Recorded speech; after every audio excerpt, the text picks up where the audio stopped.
देशमुख वाड्यातली सकाळ. पुण्याजवळचा एक श्रीमंत पण पारंपरिक भाग, कोथरूड.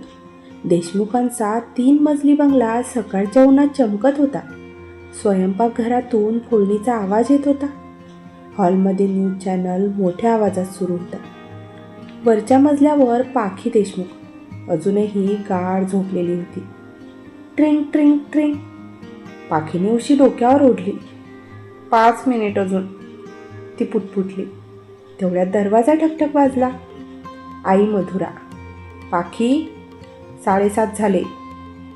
पाखी. आई, आज लेक्चर नाहीये. आई, असं खोटं बोलून तुझा प्रोफेसर पास करणार नाहीये. पाखी कुरकुरतच उठते. देवा, सकाळ ही गोष्ट कोणी शोधली असेल, त्याला शिक्षा झाली पाहिजे. ती जांभळी देतच म्हणाली. पाखी घरातली लाडकी, पण थोडी बडबडी मुलगी. MBA पहिल्या वर्षाला शिकत होती. स्वप्न मोठी, पण सकाळी उठण्याची शत्रू. डायनिंग टेबलवर वडील विनायक देशमुख, मोठे उद्योगपती. टाय नीट करत बसलेले विनायक.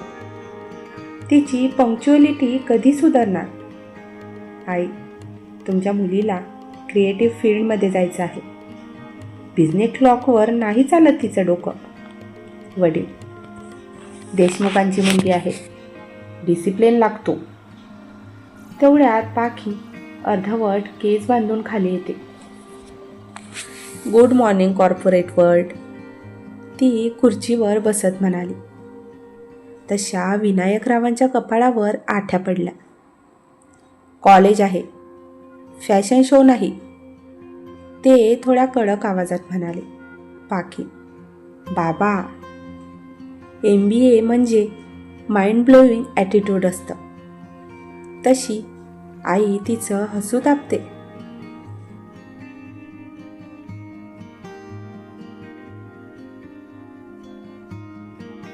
या घरात प्रेम होतं, पण थोडं कठोर. पाखीला स्वतःचं काहीतरी करायचं होतं, पण तिच्या आयुष्यात लवकरच येणार होता एक असा माणूस ज्याच्याकडे सगळं होतं, फक्त हसू नव्हतं. शहरातील उंच office tower, Kadam infrastructure private limited. Glass कॅबिनमध्ये एक उंच रागीट चेहरा, विहान कदम. वय वर्ष 30. स्वतःचा कन्स्ट्रक्शन आणि लॉजिस्टिक्स बिझनेस. बोलण्यात थेटपणा आणि हसणं दुर्मिळ. ऑफिसमधली वादळी सकाळ. मॅनेजर. सर, आज 11 वाजता MBA कॉलेजमध्ये गेस्ट लेक्चर आहे. विहान. लॅपटॉप न बघता कॅन्सल करा. मॅनेजर. सर, डोनेशन कमिटमेंट आहे. विहान चिडून फाईल बंद करतो. फाईन, पण वेळ वाया घालवला तर कोणाची नोकरी जाईल ते बघा. तो आता त्यांच्याकडे न बघताच म्हणाला. तसं त्याच्या स्टाफने एकमेकांना बघितलं. सराज कोणावर तरी ओरडणार आहेत. एकाने कुजबुजलं. विहान कदम, यशस्वी, श्रीमंत, पण भावनांपासून दूर. त्याच्या आयुष्यात एक भूतकाळ होता, ज्यामुळे त्याने स्वतःभोवती भिंत उभी केली होती. आणि आज तो जाणार होता त्या कॉलेजमध्ये जिथे पाखी तयार होत होती तिच्या प्रेझेंटेशनसाठी. इकडे पाखी स्कूटी चालवत होती, तर तिची मैत्रीण आराध्या मागे बसलेली. दोघी कॉलेजसाठी निघाल्या होत्या. आराध्या.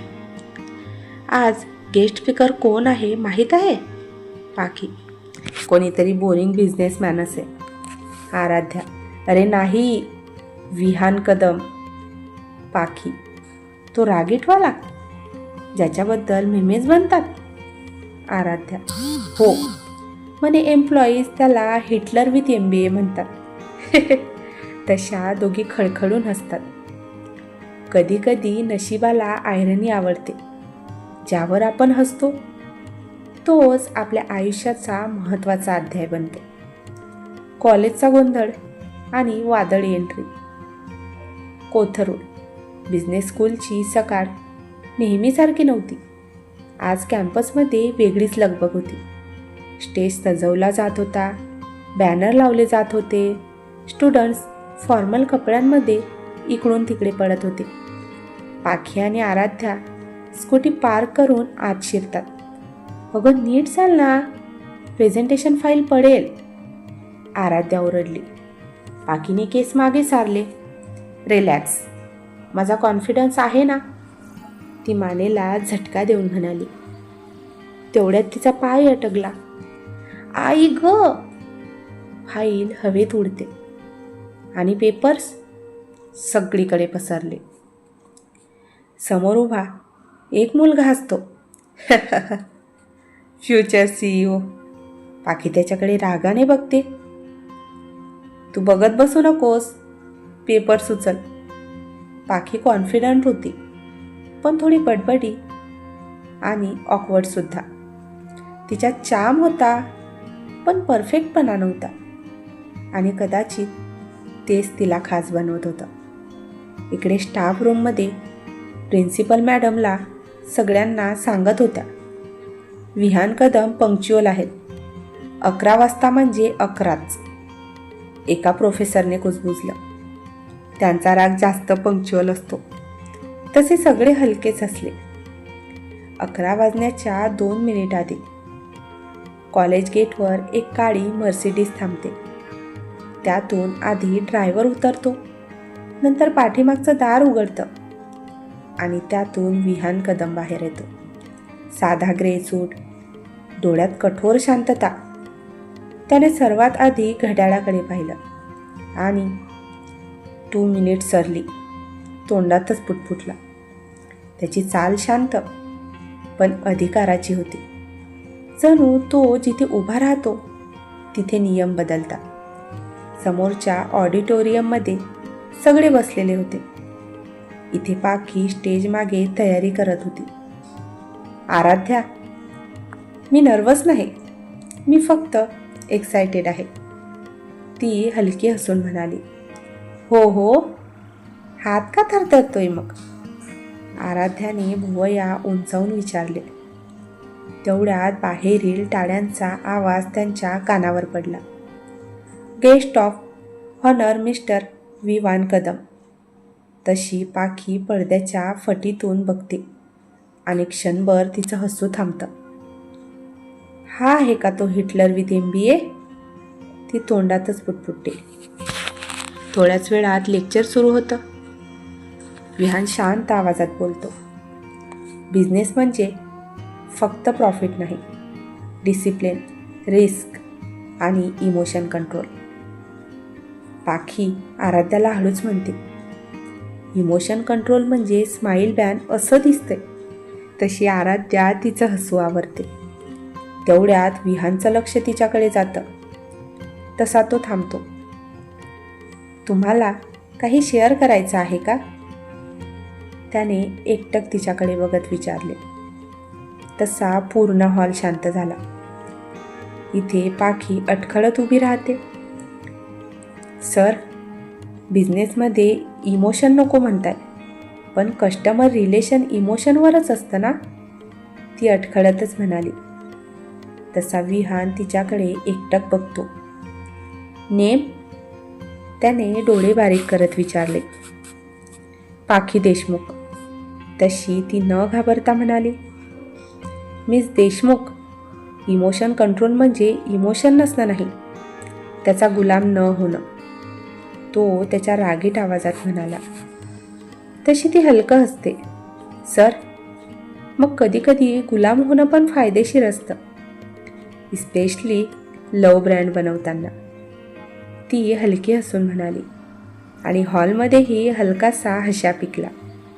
विहानच्या चेहऱ्यावर क्षणभर सरप्राईज होण्याचे भाव पसरले, पण लगेच पुन्हा गंभीर. Interesting point. After lecture meet me. एवढं बोलून तो पुढचं बोलायला लागला. इथे ते ऐकून पाखीचे तर नाही, पण आराध्याचे डोळे नक्कीच मोठे झाले होते. आराध्या, गेली तू. तो क्षण साधा होता, पण त्या दोघांच्या आयुष्यातली पहिली ठिणगी होती. रागीट बिझनेसमॅन आणि बिनधास्त बोलणारी मुलगी. लेक्चर संपतो. पाखी हळूच त्याच्या कॅबिनमध्ये जाते. विहान फाईल बघत बसलेला. सिट. तिच्या येण्याची जाणीव होताच तो म्हणाला, पण तिच्याकडे न बघताच. ती एक आवंडा गिळून त्याच्यासमोर जाऊन बसते. तुझा कॉन्फिडन्स आवडला, पण पब्लिक ह्युमर रिस्क असतो. आता तो हातातील फाईल टेबलवर ठेवत म्हणाला, सर, रिस्क नाही घेतला तर ग्रोथ नाही. ती तिच्या नेहमीच्या टोनिंगमध्ये म्हणाली. तसा तो तिच्याकडे पाहतो. तू MBA काय करतेस? त्याने आता एक दीर्घ श्वास घेऊन विचारले. कारण मला बाबांसारखी कंपनी इनहेरिट करायची नाही. मला स्वतःचं काहीतरी उभं करायचं आहे, ती आत्मविश्वासाने बोलली. तशी इथे पहिल्यांदा विहानच्या चेहऱ्यावर हलकी मृदुता पसरली. ॲम्बिशन आहे, ॲटिट्यूडसुद्धा. तो आता डोळे मिसकावत म्हणाला. तशी पाखी हसते. स्माईल पण ट्राय करा, कधी कधी फ्री आहे, ती हसतच म्हणाली. तशी त्या कॅबिनमध्ये क्षणभर शांतता पसरली. आणि मग विहानच्या ओठांवर हलकसं, अगदी क्षीण हसू उमटलं. तो हसला, पण खूप छोटंसं. पण ते हसू जणू त्याच्या भिंतीवरची पहिली भेग होती. आणि पाखीला अजून कळलं नव्हतं. तिने नकळत त्या भिंतीतून आत शिरायला सुरुवात केली होती. बाहेर आराध्या तिची वाट बघत होती. आतमध्ये काय होत असेल या विचाराने तिचं मन बेचैन झालं होतं. काय झालं? ती बाहेर येताच आराध्याने विचारले. तसं पाखीने खोडकर हसू दिलं. हिटलर थोडासा ह्युमन आहे, ती हसूनच म्हणाली. दूर उभा विहान त्यांना पाहत होता आणि स्वतःलाच विचारत होता, ही मुलगी वेगळी का वाटते? कॉलेजमधला तो दिवस संपला, पण दोघांच्या मनात काहीतरी सुरू झालं होतं. पाखी घरी परतताना स्कूटीवर गाणं गुणगुणत होती. तिच्या चेहऱ्यावर वेगळंच समाधान होतं. तर दुसरीकडे विहान आपल्या कारमध्ये शांत बसला होता. त्याच्या डोक्यात मात्र तिचं स्माईल ट्राय करा हे वाक्य पुन्हा पुन्हा घुमत होतं.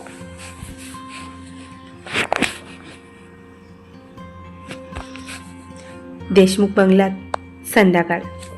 दरवाजा उघडताच पाखी जोरात म्हणाली, आई, आज मी एका रागीट माणसाला हसवलं. तशी आई स्वयंपाकघरातून बाहेर आली. कोण होता बिचारा? Guest speaker Vihaan Kadam. तेवढ्या डायनिंग टेबलवर बसलेले विनायक देशमुख थांबले. कदम? तोच का? कदम इन्फ्रास्ट्रक्चरचा मालक? त्यांनी तिच्यावर नजर रोखत विचारले. हो बाबा, खूप सिरियस आहे, पण स्मार्ट आहे, पाखी बोलली. तसं वडिलांनी थोडं विचारात पडून तिच्याकडे पाहिलं. त्याच्यासोबत जास्त इन्व्हॉल्वमेंट नको, बिझनेस वर्ल्ड वेगळं असतं. त्यात तिच्याकडे न बघताच म्हणाले. पाखी, बाबा, मी फक्त डिबेट केलं, लग्न ठरवलं नाहीये. आई तिचं हसू दाबते. वडील नजरेने तिला शांत राहायला सांगतात. घरातलं वातावरण हलकं होतं, पण विनायक देशमुखच्या चेहऱ्यावर चिंतेची एक सावली उमटली होती. कारण कदम कुटुंब आणि देशमुख कुटुंब यांच्यात जुना व्यावसायिक तणाव होता, जो अजून पाखीला माहीत नव्हता. शहराच्या दुसऱ्या टोकाला एक मोठं पण शांत पेंट हाऊस. विहान कोट काढून सोफ्यावर बसतो. त्याची छोटी बहीण अनुष्का, वय 22 वर्ष, हातात पॉपकॉर्न घेऊन येते. भाऊ, आज कोणावर ओरडलास? तिने पॉपकॉर्न तोंडात टाकत विचारले. कोणावर नाही, इम्पॉसिबल, ती आता वाकडं तोंड करून म्हणाली. तसा तो तिला रागाने बघतो. तू अभ्यास करतेस का माझ्यावर ऑब्झर्वेशन? तोही आता थोडा रागीट स्वरात बोलला. तशी ती हसते. तुझं फेस परमनंट अँग्री फिल्टर सारखं आहे, ती आता तिचं हसू दाबत म्हणाली. तो मात्र आता काहीही उत्तर देत नाही. अनुष्का अचानक म्हणते, भाऊ तू कधी जेन्युइनली हसतोस का? तसा बाथरूममध्ये जाणारा तो आणि नकळत त्याच्या मनात पाखीचं हसणं येतं. तसा तो लगेच विषय बदलतो. कॉलेज लेक्चर बोरिंग होतं. अनुष्का संशयाने त्याच्याकडे बघते. शुअर? तिने डोळे बारीक करून विचारले. विहान बाहेरून कठोर होता, पण आतून तो जास्त जबाबदाऱ्यांमुळे अकाली गंभीर झालेला मुलगा होता. वडिलांच्या अचानक निधनानंतर बिझनेस सांभाळला, भावनांना बाजूला ठेवलं आणि आता एका अनोळखी मुलीच्या एका वाक्याने त्याच्या मनात हलकीशी हलचल झाली होती. दुसऱ्या दिवशी सकाळी पाखी तिच्या मैत्रिणीसोबत कॅफेमध्ये बसलेली होती. मी सांगते आराध्या, तो खसला. खरंच तू जास्त इमॅजिन करत असशील, आराध्या म्हणाली. तेवढ्यात कॅफेचा दरवाजा उघडतो. पाखी काही बोलणार तेवढ्यात विहान आत येतो आणि तिचा हात मध्येच थांबतो. दोघांची नजरानजर झाली आणि काही क्षण ते एकमेकांकडे बघतच राहिले. आराध्या हळूच फुटफुटते. युनिवर्स तुझं स्क्रीन प्ले लिहितंय बहुतेक. विहान काउंटरकडे जातो, कॉफी घेतो, मग तिच्या टेबलजवळ येतो. कोइन्सिडेन्स? तो भुवया उंचावून म्हणाला. तशी पाखी हलकं हसते. किंवा डेस्टिनी? तीही आता हसून म्हणाली. तसा तोही भुवई उंचवतो. डेस्टिनीवर विश्वास ठेवत नाही. तो आता नेहमीप्रमाणे त्याच्या गंभीर स्वरात म्हणाला. ट्राय करा कधी कधी, फ्री आहे. तीही तिच्या मस्तीखोर टोनिंगमध्ये. तशी तिथे क्षणभर शांतता पसरली. तो काहीही न बोलता खुर्ची ओढतो. सीट करू? पब्लिक प्लेस आहे, माझं नाही. तो हलका कटाक्ष तिच्यावर टाकून खाली बसतो. वेटर त्यांच्याजवळ येतो. Sir, regular strong black? त्याने अदबीने विचारले. तशी पाखी असते. स्ट्रॉंग बाहेरून दिसतं, आतून कडू असतं का? ती तिचं हसू दाबत म्हणाली. विहान पुन्हा तिच्याकडे पाहतो. तुला सगळं जोक वाटतं? नाही, पण सिरियस राहून प्रॉब्लेम सॉल्व्ह होत नाहीत, ती आता शांतपणे म्हणाली. तोही शांतपणे म्हणतो. कधी कधी सिरियस राहणं गरजेचं असतं, कधी कधी नाही. आणि एवढंच बोलून ती गप्प झाली.